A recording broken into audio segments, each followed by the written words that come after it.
Bonjour Thibaut. Salut Euh, Fred. J'espère que tu vas bien. On va présenter rapidement ce petit échange qu'on va essayer de mettre en place nous sur les réseaux sociaux pour prendre des nouvelles des coureurs et un peu de façon générale du monde du trail dans cette période de confinement qui est assez compliquée. Donc Yes. déjà, en premier, merci de me répondre parce que je te prends un peu au dépourvu. Et puis, Ouais. comment tu vas? Et puis, présente-nous un peu l'environnement dans lequel tu vis depuis ce confinement. Salut Fred, salut à tous. Je vais plutôt pas mal. Confiné comme tout le monde. Je suis à Besançon, donc je suis pas en plein centre-ville. Moi, je suis dans une petite copro là qu'on peut voir derrière. Donc, je suis sur le banc de ma copro au soleil, tranquillou. Un peu comme tout le monde, coincé autour de chez soi, mais pour l'instant ça va pas trop mal. Les proches vont pas trop mal, donc voilà, faut pas se plaindre et puis on reste sage. Donc justement, on reste sage. J'ai vu que tu faisais un peu de home trainer, un peu de cuisine aussi. Tu publies des recettes sur Ouais. Instagram. Est-ce que tu peux nous expliquer ton quotidien qui doit être un peu similaire chaque jour depuis mardi midi? Ouais, c'est vrai que là, ça commence à se répéter un peu, mais j'en ai profité quand même là pour ranger ma cave, ranger mon grenier, faire de l'administratif, tout des choses qu'on prend pas trop de temps de faire en temps normal, on va dire. Mais sinon, je prends encore plus de temps pour cuisiner, pour lire un petit peu. Je fais du home trainer pour garder la forme, un peu de renforcement.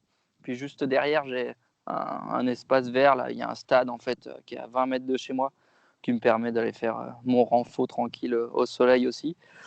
Donc voilà, je reste un peu autour de chez moi. J'ai fait le tour du pâté de maison en courant quelques fois, mais c'est à 500 mètres maxi de chez moi. Donc voilà un quotidien qui va être assez répétitif à mon avis dans les prochains jours à venir.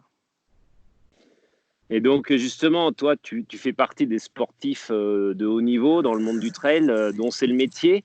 Est-ce Mmh, mmh, qu'aujourd'hui, bon, on est qu'au début de ce confinement, visiblement, est-ce qu'aujourd'hui, mmh. on peut encore parler d'objectifs sur une saison 2020 ou est-ce que c'est vraiment quelque chose que tu as mis de côté?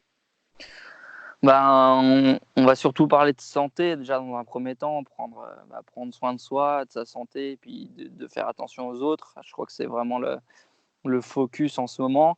Les objectifs sportifs, c'est compliqué parce que déjà, on n'a pas de date de reprise, on ne sait pas quand est-ce que les événements vont reprendre. Donc, je me dis que pour le premier semestre, ça va être quand même compliqué jusqu'à juillet d'avoir des courses. Donc, j'essaye de maintenir ma forme et de garder le positif. Et puis, voilà, après juillet, j'espère que ça reprendra. Et il y a encore des belles courses à aller courir. Donc, voilà, on garde espoir. Et puis, ça sera que quelques mois effacés pour la suite.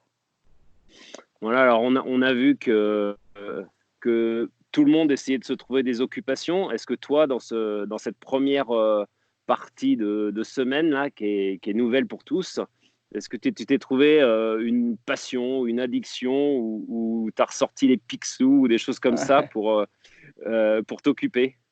Alors moi, j'ai dû avoir un peu de flair parce que je crois que c'est la première année où j'ai un home trainer chez moi déjà.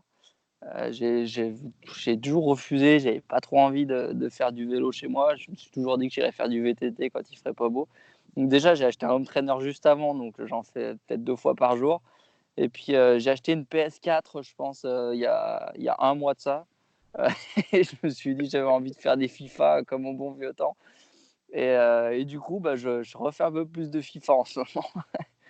Et j'essaye de prendre le temps de lire un peu plus aussi, ce que je fais pas assez souvent. D'accord. Et on va finir ce petit entretien rapide Yes.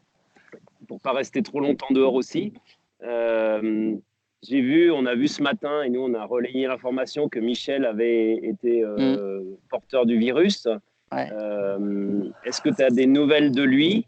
Et puis moi, avant qu'on arrête, j'ai aussi une pensée pour tous ceux qui sont à nos côtés, hein, les soignants, les gens de la sécurité, les gens qui bossent Mmh dans mh. l'agroalimentaire et qui bossent dans l'industrie. Donc, est-ce que tu as des nouvelles de Michel? Non, malheureusement, j'ai pas plus de nouvelles que ça. J'ai envoyé un petit message, mais pas de réponse, donc j'espère qu'il va bien, Michel. Et puis, ouais, une grosse pensée, comme tu dis, à tous ceux qui continuent de travailler et qui sont là pour nous tous, donc il faut respecter ça et voilà.